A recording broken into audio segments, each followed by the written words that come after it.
O anime começa com nosso protagonista sendo esfaqueado por uma garota que demonstra ser muito sádica enquanto ela diz seu nome a cada facada. E nesse momento fatídico ele acaba morrendo. Porém, ao contrário do que esperava, ele acaba acordando se deparando com um goblin verde assustador em sua frente. O ancião decide chamá-lo de Gobrou e lhe dá um inseto para comer que ele não consegue evitar comer por estar morrendo de sono. Quando acorda, percebe que está cercado por um bando de bebês verdes, notando que também é um deles, então ele entende que deve ter renascido em outro mundo e começa a chorar. No dia seguinte ele já cresceu bastante, se surpreendendo pela velocidade com a qual goblins crescem, e percebe que agora pode falar, afirmando que dessa vez irá aproveitar sua nova vida ao máximo. No quarto dia o ancião está informando aos garotos que essa será a última comida que dará a eles, pois agora, como já estão crescidos, terão que caçar sua própria comida. E ao sair da caverna ele se depara com uma imensa floresta repleta de plantas desconhecidas e uma fauna que ele nunca havia visto. Ao fundo seu amigo está assustado por estar fora da caverna pela primeira vez e Gobrou se apresenta fazendo amizade com Gobkishi. Então eles saem pela floresta para caçar animais enquanto um persegue o outro finaliza. Ao ver Gobkishi querendo comer a caça sozinho, Gobrou lhe ensina um pouco de bons modos, informando que ele precisa dividir a comida. Após esse ensinamento a seu amigo, ele decide ver se consegue fazer uma arma com o chifre do coelho. Mas ao pegar o chifre ele sente uma sensação estranha sem saber descrever exatamente o que é. Depois ele e seu amigo almoçam o coelho. No dia seguinte eles continuam caçando coelhos enquanto Gobrou os finaliza, e ao pegar o chifre desse coelho novamente sente uma sensação muito estranha em seu ser, se perguntando o que deve ter sido isso. Enquanto eles comem, uma mensagem aparece na mente de Gobrou informando que ele acaba de adquirir a habilidade de evasão. Então ele entende o que está acontecendo, se recordando de seu antigo mundo, e conta que naquele lugar ele tinha a habilidade de absorção, uma habilidade raríssima que lhe permite ter a chance de adquirir as características de tudo que comer. E enquanto caça, reflete que deve ter perdido outras habilidades que possuía em sua vida passada, mas está feliz por pelo menos ter conseguido manter essa habilidade. Gobkishi fica surpreso com a facilidade que Gobrou tem para caçar. Então ele nota diversos monstros à espreita ao longe. No sexto dia eles estão se alimentando na caverna e uma garota fica surpresa por ver eles comendo um coelho de chifre, se apresentando como Gobmi, e diz estar tão surpresa porque viu no dia anterior outro goblin morrendo para um desses coelhos. Então fica admirada com Gobrou, achando muito forte e bonito. Nisso ele a convida para sua caçada no dia seguinte, o que deixa a garota muito feliz. Porém no dia seguinte está chovendo muito, tornando impossível uma caçada, então Gobrou decide ver o que eles têm guardado, buscando algo que possa servir para fazer uma nova arma. Ao entrar no local se depara com um grupo de mulheres humanas presas, já imaginando o motivo delas estarem naquele lugar, e decide pegar apenas um pedaço de pedra, ao qual ele começa a trabalhar para fazer sua arma. Nisso Gobji aparece, notando que Gobrou está muito motivado naquele dia, e conta que o menino subiu de nível mais rápido do que ele esperava. Gobrou fica sem entender, então o ancião lhe manda fazer um gesto com as mãos e uma mensagem surge em sua mente informando seu nível. E o velho prossegue contando que caso ele chegue no nível 100 poderá evoluir para uma forma de vida mais avançada. Porém isso não é uma tarefa fácil, sendo que a maioria não consegue chegar tão longe. Nisso Gobrou reflete que os goblins crescem tão rapidamente que esse senhor, por mais que esteja muito velho, tem apenas 20 anos. E ele vai embora informando que os jovens da aldeia em breve retornarão e Gobrou poderá ver como é um hobgoblin, a evolução dos goblins, ansioso para ver que tipo de presa eles terão caçado. No dia seguinte eles estão caçando vários animais na floresta em uma equipe organizada entre apoio, lutador média distância e atacante. Após a caçada eles param para comer e Gobmi fica emocionada porque até esse momento tudo que ela tinha comido foram frutas. Ao comer Gobrou adquire novas habilidades relacionadas a veneno, resistências e percepção, e fica feliz percebendo que a cobra tinha um nível muito maior que o dele. Nisso Gobkishi pergunta se pode comer a cabeça, ao que Gobrou informa ser muito venenosa para eles. Então ele mesmo come agora que adquiriu resistências, contando que irá sobreviver naquele mundo custe o que custar. Nos dias seguintes eles passaram o tempo preparando seus equipamentos e saem para explorar uma caverna. Porém ao entrarem se deparam com um bando de morcegos que atacam, então ele manda Gobmi correr enquanto eles lutam. Nesse momento ativa sua habilidade de mal olhado que paralisa os morcegos, aproveitando o momento para atacar. Ao comer os morcegos uma mensagem aparece informando que ele acaba de adquirir a habilidade de vampirismo e ecolocalização. Enquanto comem, um bando de goblins os observam famintos e morrendo de inveja por não conseguirem caçar nada. Mais tarde, no meio da noite, um bando de goblins se reúnem para matar Gobrou. Porém, graças à sua habilidade de percepção, ele consegue sentir a presença deles e ataca todos de surpresa. Um dos goblins acaba sendo muito ferido e morre em decorrência de um veneno. Nisso Gobrou se desculpa, pois foi tudo tão rápido que ele acabou não ajustando direito sua habilidade de veneno. E Gobmi aparece para dar uma lição nos goblins que atacaram seu amigo. No dia seguinte eles atacam um orc que estava andando sozinho quebrando seus ossos e Gobrou finaliza com imensa brutalidade deixando seus amigos assustados. Ao comê-lo uma mensagem surge informando que ele acaba de aprender a linguagem dos orc, libido e a habilidade de detectar e analisar. Após encherem a barriga manda seus amigos o ajudarem a carregar tudo aquilo então leva para os outros goblins na caverna, que estavam morrendo de fome e após uma leve hesitação eles decidem comer agradecendo pela bondade de Gobrou, que reflete que se estivesse no outro mundo nunca teria ajudado os pobres indefesos mas algo mudou nele desde que chegou naquele lugar. No meio da noite uma mensagem surge informando que ele excedeu o nível necessário e por causa disso evoluirá para Hobgoblin, mas ele não deu muita importância achando que aquilo era apenas um sonho, e ao aceitar recebeu a bênção do grande deus da origem. No dia seguinte quando acordou percebeu que todo o seu corpo havia mudado de uma forma espantosa. Não só ele mas também seu amigo Gobkishi evoluiu o que deixa Gobmi surpresa e feliz com seus novos corpos que agora estão mais fortes e mais bonitos. O ancião fica espantado com a velocidade que os dois evoluíram não tendo nem um mês de vida ainda e Gobkishi decide testar sua nova força em um combate contra seu amigo. Então eles vão para a floresta e se divertem dando vários golpes. Gobkishi demonstra ser muito mais forte, porém seu amigo é mais rápido que o faz vencer o combate e elogia a força de Gobkishi. Ao fim da luta ele ouviu um som ao longe percebendo que um grande problema se aproxima. Então chama sua amiga que estava escondida observando a luta e manda que ela pegue a besta que fizeram outro dia. E vemos uma grande matilha caçando os coelhos e até mesmo outro orc que estava dando bobeira por lá, o despedaçando em várias partes de forma brutal. Nisso Gobrou dá o sinal e sua amiga inicia o combate dando um tiro fatal no líder da matilha, e partem para cima. Enquanto lutam ele reflete que ter colocado seu veneno nas pontas das flechas foi uma boa estratégia pois sem o líder os lobos ficam desnorteados, o que facilita muito o combate. Porém o líder se ergue novamente desafiando Gobrou, mas não resiste ao veneno e cai definitivamente. Então Gobrou aproveita para lanchar e adquirir novas habilidades, entre elas a de liderança militar lhe deixa curioso. Após o combate eles levam os lobos para a caverna e Gobrou diz que eles devem caçar e devolver a mesma quantidade que comerem. Os goblins ficam assustados pois são muito fracos então pedem para que Gobrou os ensine como caçar e matar seus inimigos. Então Gobrou entende a situação e promete ensinar todos a caçar e fazer armas o que deixa todos muito agradecidos e comemoram por terem Gobrou com eles. Enquanto isso o jovem reflete que naquele mundo seu objetivo vai ser comer tudo o que puder e se tornar cada vez mais forte para liderar seus companheiros. Alguns dias se passam e enquanto os goblins treinam Gobrou entra na caverna e se depara com Gobmi que acaba de evoluir para uma bela Hobgoblin. O dia começa com Gobrou avisando a Gobji que algo terrível aconteceu. Ele fica surpreso ao descobrir que todas as garotas humanas da caverna se mataram e Gobrou reflete que devem ter feito isso pois perderam toda a esperança de escapar daquele lugar. Por isso tomaram um veneno após o jantar e se foram tranquilamente durante o sono. Então eles decidiram dar a elas um funeral. Após isso dias se passam e Gobrou começa a treinar os goblins de sua geração mandando a garota se esforçar mais pois está ficando para trás. E conta que nesse meio tempo ele aproveitou para comer diversos animais e continuar ganhando novas habilidades. Ao longe ele avista um grupo se aproximando os reconhecendo como goblins mas imaginando que são inimigos ele saca suas espadas preparado para lutar. Mas o ancião lhe impede avisando que aqueles goblins pertencem ao grupo deles pois são da geração anterior e explica que eles são os pais da geração de Gobrou. Eles chegam se cumprimentando e os goblins os parabenizam por terem conseguido tantos espólios em sua incursão. Em especial as mulheres raptadas que chegaram em boa hora já que eles perderam todas alguns dias. O que deixa os goblins animados então Gobrou reflete que o DNA dos goblins é tão forte que mesmo se acasalando com outras espécies isso ainda resulta no nascimento de novos goblins. Mas não concorda em fazer isso com garotas contra a vontade delas. Então vai até o líder daquele grupo pedindo para cuidar das garotas mas o goblin acha uma ofensa receber ordens de um ser mais jovem e inexperiente, o que deixa todos os goblins em alerta para um possível combate. Então duas garotas aparecem os mandando se acalmarem para elas não terem que acabar no meio da briga. Ao perguntar que são elas Gobji as apresenta como Obsato e Obsei Amaga. Então elas sugerem um duelo entre os líderes de cada grupo e quem vencer ganhará o direito de liderar todos eles. Porém será um combate desarmado. Eles concordam e Gobrou acaba rápido com aquela luta enrolando o antigo líder com suas teias que deixam Gobji impressionado com o poder do rapaz, questionando onde ele estava escondendo aquilo e o rapaz conta que isso não pode ser considerado uma arma já que faz parte de seu corpo e é produzido naturalmente como saliva, e reflete que ter comido aquela aranha foi muito benéfico para ele. As garotas ficam impressionadas por alguém como ele ter nascido enquanto estavam fora da aldeia então ele pergunta se alguém quer questionar sua autoridade agora como líder da aldeia e ninguém se opõe. Após isso ele leva as garotas para a caverna avisando que irá cuidar delas e já avisou a todos os goblins para que não toquem nelas, prometendo também tentar devolvê-las às suas casas um dia. As garotas ficam surpresas e uma questiona o que ele quer em troca e Gobrow pede para que elas compartilhem o conhecimento delas com ele. Enquanto elas falam, Gobrow reflete que todas faziam parte de um grupo de comerciantes que foi atacado pelos goblins e acabaram sendo as únicas sobreviventes. Após uma longa conversa, todas caem em prantos assustadas com toda aquela situação. No dia seguinte ele vai vê-las e nota elas mais alegres, já tendo aceitado encarar a situação de forma mais positiva, já que não vão sair de lá tão cedo. E conta ter cozinhado para elas usando os utensílios humanos que encontrou nos espólios, pois para a mente uma boa comida é como um remédio. E olha para elas enquanto reflete que apesar dos humanos não poderem evoluir como os goblins, eles possuem diversas ocupações. As irmãs são cozinheiras e alfaiate. Uma é ferreira. A ruiva corajosa que lhe cumprimentou é uma guerreira em aprendizado e a de óculos uma alquimista. E considera colocar a guerreira para treinar junto com os goblins quando eles atingirem um nível considerável. No dia seguinte ele coloca os goblins para treinar, que caem de exaustão com os músculos doendo, então ele os insulta perguntando se sobreviveram esse tempo todo apenas por sorte. O que faz os goblins se revoltarem, então ele os ensina uma lição. Nos dias que se seguiram dedicou seu tempo para treinar os goblins em exercícios em grupo e para ensiná-los as regras que estabeleceu para a aldeia. No dia seguinte a chuva intensa impediu os goblins de saírem, então ele e seu amigo decidiram fazer um intenso combate de treino, deixando os outros goblins impressionados com suas habilidades. Mais tarde naquela noite, enquanto a chuva continuava a cair, seus sentidos lhe despertaram do sono avisando de algo que estava prestes a acontecer. Enquanto isso, um grupo de goblins se dirige à caverna onde estão as garotas, sedentos para pegá-las, vendo que elas estão dormindo. Mas Gobrow surge atrás deles, os lembrando que também deveriam estar dormindo. Nisso as garotas acabam acordando e se assustando com o que Gobrow fez com os goblins. E refresca a mente do antigo líder goblin dizendo tê-los mandado ficar longe das garotas. O homem tenta argumentar algo sobre elas serem irresistíveis, mas logo é silenciado. Então Gobrow se desculpa com as garotas por ter deixado elas sentirem medo. Nisso os outros goblins aparecem e ele pede para que Gobkshi leve aqueles goblins para fora e pede a Gobmi para que reúna toda a aldeia lá fora também para que todos testemunhem o que irá fazer. E começa a usar os goblins como sacos de pancados, deixando entre a vida e a morte. Então pergunta a todos se aprenderam o que acontece com quem quebra as regras da aldeia. Após ouvir a resposta, dispensa a todos e conta ter decidido parar de espancá-los no limite da vida deles para que agonizassem o máximo de tempo possível e morressem lentamente até a manhã seguinte. No outro dia eles vão caçar um tricórnio, mas suas escamas são incrivelmente duras, então eles o imobilizam e atacam com as armas pesadas, vencendo a criatura. E param para fazer um lanchinho. Ao comer, Gobrow recebe várias novas habilidades como a estocada tripla e uma cura acelerada. Ao testar seu novo poder, fica impressionado vendo que um simples golpe resulta em 3 ataques sem esforço adicional, percebendo quanto o tricórnio foi um grande oponente. Naquela noite a garota ruiva decidiu se deitar ao seu lado, ainda assustada por causa do incidente na noite anterior, então ele decidiu acolhê-la. Mas quando acordou, Gobmi também foi lhe fazer companhia e ambas usaram seus braços como travesseiro, fazendo eles ficarem doloridos pelo resto do dia. Ao saírem, todos ficam impressionados ao ver que Gobui também evoluiu para Hobgoblin apenas por ter carregado os equipamentos deles. Após isso, conta que os treinos estão indo muito bem, deixando os guerreiros de armamento pesado sob a supervisão de Gobkshi, enquanto Obsato treina os guerreiros leves focados em mobilidade. E Gobmi treina os de ataque à distância. Gobui treina o pessoal da retaguarda, que realiza diversas tarefas, e deixou Obsei como chefe da equipe mágica, mas como ela é a única maga da aldeia, acaba que não tem ninguém para treinar. Vendo que está tudo sob controle, ele decide partir para as profundezas da floresta em busca de novas criaturas para devorar, deixando a responsabilidade dos treinos nas mãos dos chefes das equipes. E a primeira criatura que encontra é um tricórnio, então decide testar sua nova magia de conclusão, invocando uma lança que decepa a cabeça da criatura sem dificuldade, deixando o Goblin impressionado, que reflete que pode ter ficado mais arrogante vendo seu novo poder, e decide prosseguir rumo ao norte da floresta. Enquanto prossegue, acaba se deparando com um rastro de sangue que o faz se recordar do aviso que Gobji lhe deu há muito tempo, avisando para nunca irem para as florestas do norte, pois naquele lugar vivia uma terrível fera escarlate, chamada de Urso Vermelho. Ele nota que foi muito para o norte, se deparando com um tricórnio dilacerado sob seus pés, surpreso pela força que a fera deve ter para dilacerar a armadura do tricórnio. Nisso o urso surge imponente, pronto para devorar qualquer um em seu caminho. Gobrow reflete que deveria estar fugindo, afinal essa é a opção mais lógica diante da morte certa. Mas por algum motivo ele sente cada um de seus instintos o motivando a ir para cima, e uma enorme felicidade expressada em seu sorriso, desejando derrotá-lo e comer seu corpo para ficar ainda mais forte. Então invoca sua magia novamente em forma de lança e arremessa no urso, que bloqueia o ataque mesmo tendo sacrificado sua pata para isso. Então o urso ataca ferozmente, derrubando tudo em sua frente, fazendo Gobrow perceber que morreria com um golpe, pois nem mesmo sua habilidade de armadura adquirida ao comer o tricórnio ajudará contra essa criatura. Então decide usar suas armas e se decepciona ao ver que a criatura é incrivelmente resistente. Em seguida ele recua e tenta usar suas teias, que demonstram serem ineficientes, e o urso solta uma rajada de chamas queimando tudo ao redor. Enquanto se cura, Gobrow reflete que aquele golpe deve ter chegado aos 2000 graus e fica impressionado, pois nunca tinha ouvido falar de um urso que cuspia fogo como um dragão. Então pensa em um plano, estando disposto a levar algum dano para derrotar a criatura. Nisso ele chama a atenção da criatura e avança enquanto o urso carrega e dispara novamente. Porém Gobrow ergue uma barreira e continua avançando até atingir a boca da fera, mas acaba sendo arremessado vários metros para longe com a força da patada, que o deixa muito debilitado, e considera aquilo um empate, já que conseguiu travar a boca do urso, que não vai mais lançar rajadas de fogo. O urso ruge mostrando toda a sua força sem dar sinal algum de que irá tombar. Gobrow sabe disso, refletindo que se receber mais um ataque daqueles irá morrer. Mas é toda essa desvantagem que faz pegar aquela refeição valer a pena e parte para cima do urso, disposto a pegar aquela refeição custe o que custar, mesmo que morra para isso. No dia seguinte os raios do sol iluminam aquilo que há pouco tempo havia sido o campo de uma terrível batalha, e Gobrow, já muito debilitado, come o urso, feliz por ter conseguido vencer. Então novas habilidades são adquiridas e ele cai desmaiado. Nisso uma mensagem do sistema surge falando de uma nova evolução por ele ter adquirido pontos suficientes. Quando acorda no outro dia, continua a comer o urso e recebe ainda mais habilidades, então decide cortar o corpo, achando estranho o fato de sua faca estar pequena. Então nota que foi ele quem cresceu, percebendo que agora é um ogro. Quando retorna para a aldeia, todos ficam desesperados achando ser um ataque de ogro, mas Gobmil reconhece e lhe dá um chute por ter sumido tanto tempo, mas acaba se machucando. Após isso ela o repreende pelo que fez, enquanto todos ficam impressionados com o quanto ficou forte e poderoso agora. Então todos começam a lhe fazer perguntas sobre como derrotou o urso vermelho e ficou daquele jeito.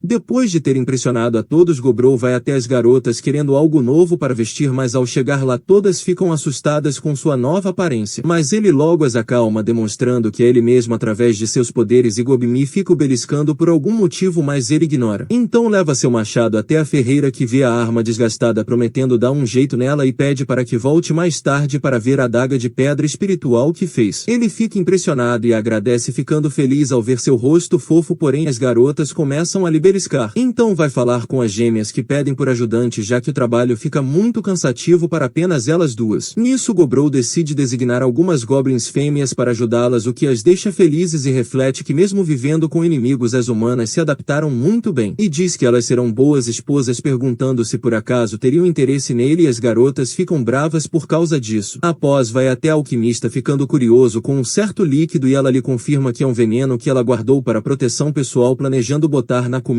dele caso fosse necessário, mas desistiu ao perceber que nem todos os goblins são do mal, e fica feliz por ele ter se desenvolvido tanto, mas sente que um olhar gélido paira sobre ele. Após algumas horas ele finalmente consegue alegrar todas as garotas, ficando muito cansado. No dia seguinte ele vai treinar junto com os goblins, mas acaba sendo forte demais para eles, pois seus socos normais quase mataram os goblins comuns e deixaram a armadura de Gobkishi no limite. E ao perguntar o que há com Gobkishi, ele apenas sai para caçar. No dia seguinte conta que Gobui se entregou ao seu novo hobby de escavar túneis em busca de pedras espirituais. Gobmi e Gobsato foram caçar juntas, e a ruiva se dedicou aos treinos, enquanto ele ficou costurando ao lado de sua amiga, que o acha bem hábil mesmo sem um braço. E Gobrow fala que dá para se acostumar com qualquer coisa, então pergunta se ela acha que está tudo bem com Gobkishi. Mas a maga lhe diz que isso só vai depender do quanto ele se esforçar a partir de agora, então ele aproveita e manda ela devolver seu livro, pois ainda não terminou de ler. No dia seguinte, após o almoço, sua amiga chega desesperada carregando uma carbúnculo muito ferida, então ele começa a curá-la, enquanto a garota diz que ela caiu de uma parede enquanto cavava. Após algum tempo a garota acorda sem saber onde está, e depois que lhe explicam o que aconteceu ela decide se abrir, dizendo se chamar Returner, e conta que a última coisa que se lembra é de que estava sendo atacada por humanos. Então Gobrow reflete que a joia em sua cabeça é muito valiosa, chegando a valer 1 milhão de ouros, sendo esse o provável motivo dos humanos atacarem. Então a garota lhe implora para que expulse os humanos de sua casa, contando tentando não lhe restar mais muito tempo de vida. Nisso Gobro reflete que ela é uma criação artificial do grande mago Velvet que agora guarda o seu grandioso tesouro que ele fez em vida, mas que por causa dos ataques humanos seu núcleo de vida está muito danificado e por isso ela morrerá em breve. Ela segue contando que seu mestre odiava os humanos e antes que eles roubem seu tesouro ela prefere deixar tudo com os goblins. Então Gobro reúne todos avisando que irão recuperar o tesouro e pede à ferreira a adaga espiritual contando que é apenas para parecer mais imponente do que seria se chegasse de mãos vazias. A ruiva fica assustada então ele a manda ficar calma pois não pretende massacrar os humanos apenas expulsá-los. Mas se eles não o ouvirem então terá que ir pro plano B. Então ele vai até o castelo através de um buraco que Gobui cavou acidentalmente ficando muito impressionado com a habilidade da garota que diz nem acreditar que ela fez aquilo. Nisso ele prossegue sozinho enquanto seus amigos se escondem e ao encontrar os humanos eles ficam surpresos vendo um ogro em sua frente, refletindo que as criaturas daquele lugar não acabam nunca. Então um assassino tenta matá-lo mas ele para o ataque deixando todos impressionados e manda todos saírem daquele lugar pois não é a casa deles. E tudo que eles fizeram até agora se enquadra em diversos crimes. Os humanos ficam impressionados vendo um monstro falar a língua humana mas ignoram o aviso e partem para cima. Enquanto se desvia Gobro nota que os três da retaguarda possuem itens de alta qualidade mas que mesmo com itens bons eles são muito desajeitados, entendendo que por confiarem demais nos equipamentos suas habilidades são muito baixas. Então o mago joga um raio na sua cara achando ter conseguido causar dano mas tudo que conseguiu foi enfurecer Gobro que decide ir pro plano B e finaliza logo os humanos, avisando que agora vão se arrepender por não terem lhe escutado após acabar com a luta. Ele conta que eles comeram todos eles e graças à sua habilidade acabou adquirindo as classes de todos incluindo algumas magias, em especial a magia de caixa mágica que lhe permite guardar muitos itens. Também conseguiu um anel que oculta seus status e uma bolsa que também guarda muitos itens só que menos que a caixa. Então prosseguem para a sala do trono onde Retorner agradece por terem lhe ajudado e conta que seu mestre era muito habilidoso com espíritos por isso podem encontrar muitas pedras espirituais naquele lugar. Após isso se despede de Gobro que aproveita para comer sua joia então Gobkishi aparece querendo saber se Gobui está bem que responde de um jeito muito meigo. Após isso todos fizeram uma oração silenciosa por Retorner e começaram a pegar todo o tesouro colocando na caixa mágica. Antes de ir Gobro acha que seria muito desonroso deixar o corpo do mago ali então decide cremá-lo. Ao fazer isso encontra uma luva que se funde ao seu braço quando coloca deixando seus amigos impressionados enquanto conta que ela pode girar além de produzir seus fios e veneno, sendo um artefato de classe lendária. Após cumprirem a missão eles fecham a passagem e decidem festejar com um banquete. No dia seguinte ele avalia os itens com a ferreira e decide dividir com todos os 15 hobgoblins da aldeia ficando com 3 para si sendo os 3 de classe lendária. E conta que os itens de classe lendária são tão cobiçados que despertam até o interesse de nações. Mais tarde eles saem para buscar um urso que as gêmeas logo transformam num belo cozido delicioso. Enquanto come pensa no que fará com a ruiva que ainda não está pronta pro combate. No dia seguinte pensa em escolher um novo líder dos hobgoblins mas percebe que todos ficaram bem fortes então decide transformá-los em seu grupo de mercenários. Mais tarde ele decide ir caçar novas presas encontrando com uma aranha que lhe dá a habilidade de produzir fios dourados e pega parte de sua carapaça para vender depois. Em seguida encontra um veado que ele logo come. Vagando mais pela floresta ele acaba se deparando com uma bela árvore mas acabou entrando numa situação muito problemática pois nesse mundo existe uma espécie chamada dríades que seduzem os machos com sua beleza e então os eliminam. Nesse momento uma delas surge em sua frente lhe dizendo palavras doces de sedução. Vendo que não está conseguindo resistir ele se lembra que vai acabar virando alimento caso se deixe levar então decide dar uma lição na dríade com uma habilidade que nunca tinha usado, dando um trato nela por 5 horas. Após isso se despede da dríade e vai até um lago com cachoeira para se lavar onde brotam alguns homens lagarto que ele derrota sem esforço adquirindo novas habilidades. No caminho de volta aproveita para caçar um tipo de touro. No dia seguinte descobre que 2 goblins têm potencial para se tornarem magos então os manda para Robsei que começa a dar uma risada sádica feliz por ter aprendizes. Mais tarde ele decide usar seu feitiço de encantamento em sua adaga junto à ferreira mas ela fica emburrada com ele. No dia seguinte ele vai falar com Gobmi que parece estar emburrada com ele também então pergunta a todos se sabem o que pode ser. Mas ninguém lhe diz nada e as gêmeas também dizem não saber enquanto tentam lhe oferecer uma comida mortal. Então vai até a alquimista que acha ele muito bobo por não ter notado e diz que elas estão com ciúmes por causa do encontro secreto que ele teve lá fora. E todos perceberam isso já que ele tá cheio de chupões no pescoço, o que o faz perceber o quanto a dríade é assustadora. Nisso a alquimista diz saber como todas elas se sentem e lhe dá um beijo mostrando seu desejo por ele, que fica sem reação mas entra no clima também também nisso as outras garotas aparecem bravas querendo também ficar com ele. E aqui a gente já sabe o que vai rolar. E tranca a porta do quarto com seus fios dourados que possuem isolamento acústico. No dia seguinte ele está sentindo a presença de algo se aproximando enquanto explica que isso se deve à sua habilidade de percepção que ficou mais aguçada e logo é chamado do lado de fora. Quando sai se depara com um elfo muito arrogante que pergunta o motivo de terem feito ele esperar. O elfo fala muito, mas Gobrou encurta a história contando que os humanos querem um tesouro élfico e para obtê-lo atacarão em breve. Nisso o elfo diz a eles para serem gratos por poder ajudá-los e em troca lhes darão comida suficiente para alimentar a aldeia por alguns meses. Mas Gobrou recusa a oferta pois aquilo não é problema deles e se quiserem negociar o rapaz vai ter que demonstrar mais respeito com os goblins. Nisso o rapaz começa a desembainhar sua espada mas Gobrou os paralisa e pede para que ele mande sua escolta escondida baixar as armas antes que ele arranque sua cabeça. Então Gobrou prossegue contando não se importar com os problemas dos elfos porém ele também mora na floresta e não gostaria de ver seu lar ser destruído. Então se humanos aparecerem no seu território ele lutará com prazer e dá uma demonstração de sua força que deixa os elfos assustados e saem correndo. E Gobrou espera não os ver novamente. Já no dia seguinte ele aproveita para caçar slimes adquirindo novos poderes ao comê-los que lhe permitem criar um dublê falso de si usando seu sangue, que consegue ver e ouvir as coisas transmitindo para ele. No próximo dia ele decide criar vestidos para suas garotas embebidos no seu sangue de dublê falso contando que assim poderá saber caso algo aconteça com elas. Tempo depois seus dublês estão espalhados pela floresta e ele alertam da tropa de elfos que se aproxima então ele espanta todos com um grito poderoso, que deixa todos paralisados e os envolve com sua teia e pergunta ao líder deles o motivo de ter voltado depois do primeiro aviso. E o rapaz conta ter ficado com seu orgulho machucado por isso aquele goblin merece morrer. Seus soldados o acham um idiota que não escuta ninguém então Gobrou propõe um desafio a todos contando que irão duelar contra seus goblins e quem vencer não morrerá. Porém o líder deles já deve ser considerado morto. Então no dia seguinte os combates ocorrem e só 6 elfos machos morrem mas Gobrou conta ter manipulado os resultados porque não queria ter que matar elfas bonitas. Após ganhar novas habilidades comendo os elfos ele manda que todos entreguem seus equipamentos e itens mágicos já que serão seus prisioneiros agora. Os elfos tentam argumentar mas Gobrou os lembra que já está sendo muito piedoso com pessoas que vieram para tirar vidas. Nisso o velhinho aparece animado em ver as elfas mas Gobrou lembra que não é para tocar nas elfas e ele atende a sua ordem pois como o mais velho precisa dar exemplo para os mais novos. Após isso Gobrou vai dar a punição do líder dos elfos o degustando. No dia seguinte Gobkshi está caçando e finalmente atinge o nível para evolução e já chega na caverna todo marombado deixando todos surpresos. E Gobrou conta que ele não sofreu uma evolução normal e sim uma variação tendo sua pele bronzeada pela bênção do semideus do fogo e sendo resistente como aço graças à bênção do semideus da guerra. Nisso Gobkshi diz estar feliz pois desde que Gobrou evoluiu ele não tinha um oponente à altura para treinar por isso achou que nunca iria alcançá-lo. Mas agora que estão no mesmo nível ele pede para que lutem então vão para fora testar suas forças. Gobkshi mostra ter ficado muito forte porém Gobrou ainda é mais habilidoso no combate e ganha admitindo que Gobkshi realmente ficou muito forte. Naquela noite ele tem um sonho onde aparece uma entidade que lhe dá algo então ele recebe skill de familiar e acorda sem ter entendido direito o que aconteceu. No dia seguinte Gobuy o leva até outra parte da caverna onde ele descobre haverem novos hobgoblins e alquimista diz já ter feito o teste constatando que um deles tem aptidão mágica e o outro é um clérigo. O rapaz se apresenta como Gobdi se referindo a Gobrou como grande irmão e promete curar todos que precisarem. Gobrou fica desajeitado mas agradece então pede a Obsei para que explique sua nova forma que ganhou naquela manhã, contando que ela se tornou uma meia-lorde feiticeira e a garota fica preocupada quanto às marcas que ela não deveria ter. E diz animada a Gobrou que está cheia de poder mágico decidindo testar na floresta lançando bolas de fogo, contando a Gobrou que ainda pode lançar umas 20 daquelas mas ele pede para parar já estando de bom tamanho a demonstração e reflete que como ela é uma meio-lorde seu poder ainda é inferior ao de um lorde completo, mas futuramente ela deve conseguir se tornar uma lorde feiticeira na próxima evolução, e para comemorar faz uma roupa para ela e lhe dá novos equipamentos o que deixa Obsato feliz pela amiga. Então Gobrou reflete que ultimamente tem tido muitos goblins evoluindo chegando à teoria de que o motivo dessas evoluções é ele, que causou uma mudança mudança na vida da aldeia e conclui que os goblins evoluem de acordo com o ambiente em que crescem. Porém, alguns não cresceram nesse bom ambiente, o que lhe deixa preocupado. No dia seguinte, enquanto retorna com o jantar, ele se depara com um grupo de goblins que estão indo embora da vila e lhe contam que não podem ficar lá, já que os mais novos só vão os deixar para trás cada vez mais. Nisso, Gobrou decide lhes dar um presente de despedida e pega uma faca feita de mitril que corta mais do que bem. Então eles vão embora. No próximo dia, ele vê um orc caminhando com um homem morto, então ele mata o orc e come o homem, adquirindo a habilidade de domador de feras. Mais tarde, a química lhe informa ter conseguido criar uma bebida que deixa Gobrou feliz. E então fazem um banquete em que ele conta que seus pais já deixaram a aldeia e pergunta se alguém mais deseja fazer o mesmo. Caso queiram, ele lhes dará uma presente de despedida, mas como ninguém responde, ele entende que todos estão satisfeitos. No dia seguinte, ele começa a fazer Irkufs usando seu sangue também para transformar aquela coisa em comunicadores, e entrega vários a todos, testando o funcionamento, o que deixa Gobmi surpresa. No dia seguinte, eles vão caçar e Gobu e derrubam um tricórnio, porém ele ficou quase ileso, então Gobrou decide usar sua habilidade de domador para adestrar o cavalo, deixando Gobu feliz pelo seu primeiro familiar. No dia seguinte, ele vai caçar lobos montado em seu urso pardo e decide transformar o líder da matilha em seu pet de estimação que vai cuidar das garotas. No dia 59, algo surpreendente aconteceu. Sua ruivinha mostra toda a sua habilidade em combate lutando contra 3 kobolds ao mesmo tempo, e Gobrou se lembra que antes ela mal conseguia lutar direito, refletindo que a garota deve evoluir bem sob pressão. Então eles vão comer e no momento que vai comer recebe uma nova ocupação. Então demonstra toda a sua habilidade a Gobrou caçando, mostrando que agora é um soldado Noir que aumentou muito suas habilidades, embora agora ela tenha que comer monstros para sobreviver. Mais tarde, Gobdi informa que mais goblins foram atacados pelos humanos e fugiram, fazendo Gobrou notar que a guerra já está se iniciando. Na noite seguinte, ele sente os kobolds fugindo de algo, então manda os goblins se prepararem e manda focarem no que está perseguindo os kobolds. Quando chegam, ele manda que disparem, porém as flechas ricocheteiam, então os guerreiros avançam, deixando Gobkshi preocupado. Mas Gobrou já detectou o ponto de origem desses esqueletos. Todos começam a atacar e ao ver a garota destruir um esqueleto, ele manda que todos ataquem com os punhos, que são muito mais eficientes contra aquelas criaturas. E diz a todos que essa é uma ótima oportunidade para ganhar experiência. Mas a horda é muito grande, então Gobrou afirma que acabará com aquilo em 10 segundos. Nisso ele passa destruindo todos os esqueletos e derrota o boss com um golpe, tendo gastado apenas 7 segundos. E aproveita para comer o líder e ganhar mais habilidades. Já na caverna, os kobolds se curvam para ele e Gobrou conta que os kobolds desenterraram sem querer o tesouro de Velvet que os goblins tinham enterrado, e isso acordou o soldado esqueleto que o guardava. E para tentar sobreviver, eles correram para a caverna do ogro mau que vivia na floresta. Então pergunta a eles o motivo de estarem lhe tratando bem, sendo que ele já matou vários kobolds. Nisso o kobold conta que na vida se aplica a lei do mais forte e eles reconhecem a força do ogro. Então Gobrou decide cuidar dos feridos, ainda sem entender o porquê de toda hora aparecer algum grupo interessado em se juntar a ele.